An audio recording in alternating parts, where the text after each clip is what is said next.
Indian institute of information technology यानी IIIT Lucknow का आज दूसरा दीक्षांत समारोह है। राष्ट्रपति द्रौपदी मुर्मू बतौर चीफ गेस्ट शामिल हुई। राष्ट्रपति द्रौपदी मुर्मू ने 5D बताए। कहा, आज भारत के पास 5D है, demand, democracy, demography, desire, dream.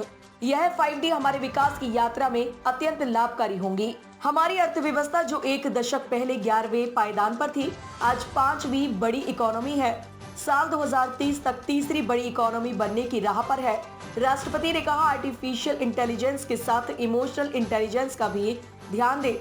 समाज के अंतिम पायदान पर खड़े व्यक्ति को भी इससे लाभ मिले। आर्टिफिशियल इंटेलिजेंस और इसके अनुप्रयोगों पर केंद्रित पाठ्यक्रम में विद्यार्थियों को नए तकनीकी परिदृश्य में नेविगेट करने के लिए आवश्यक कौशल प्रदान करता है।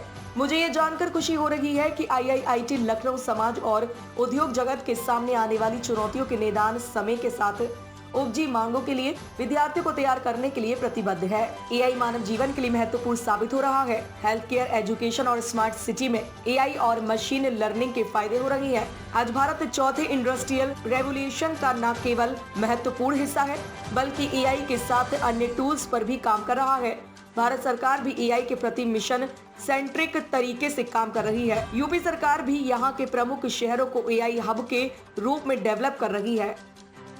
भारत सरकार एआई के प्रति मिशन सेंट्रिक अप्रोच के साथ काम कर रही है। भारत सरकार ने वर्ष 2018 में आर्टिफिशियल इंटेलिजेंस के लिए राष्ट्रीय रणनीति प्रकाशित की थी। इसी प्रकार उत्तर प्रदेश सरकार ने भी प्रमुख शहरों को artificial intelligence and information technology hub के रूप में विकसित करने की अपनी योगदान शुरू की है। एआई एवं अन्य समकालीन तकनीकी विकास असीमित एवं अभूतपूर्व डेवलपमेंटल एवं ट्रांसफॉर्मेटिव संभावनाएं प्रदान करता है, लेकिन हमें महात्मा गांधी का एक कथन भी याद रखना होगा, knowledge without character is a सिन।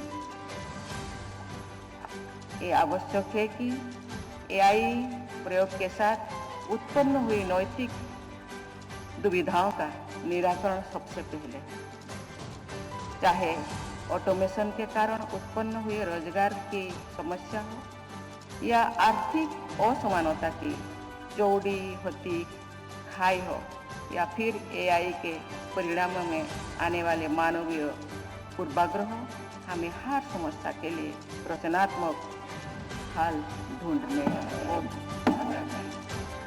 हमें ये भी सुनिश्चित करना होगा कि हम आर्टिफिशियल इंटेलिजेंस के साथ इमोशनल इंटेलिजेंस को भी महत्व दें।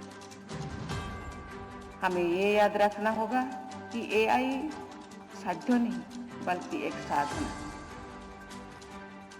जिसका उद्देश्य मानव जीवन की गुणवत्ता बढ़ाने है। हमारे प्रत्येक निर्णय से सबसे निचले पायदान पर खड़ा व्यक्ति लाभान्वित हो। इसके लिए जरूरी है कि हम महात्मा गांधी की talisman recall the face of the poorest को अपने जीवन का मूल मंत्र बनाएं। न्याय संगत एवं समावेशी विकास की इसी आशा के साथ मैं पीपल आईटी लखनऊ के सभी ग्रेजुएट्स को एक सुनहरे एवं सार्थक भविष्य की शुभकामनाएं देती हूँ।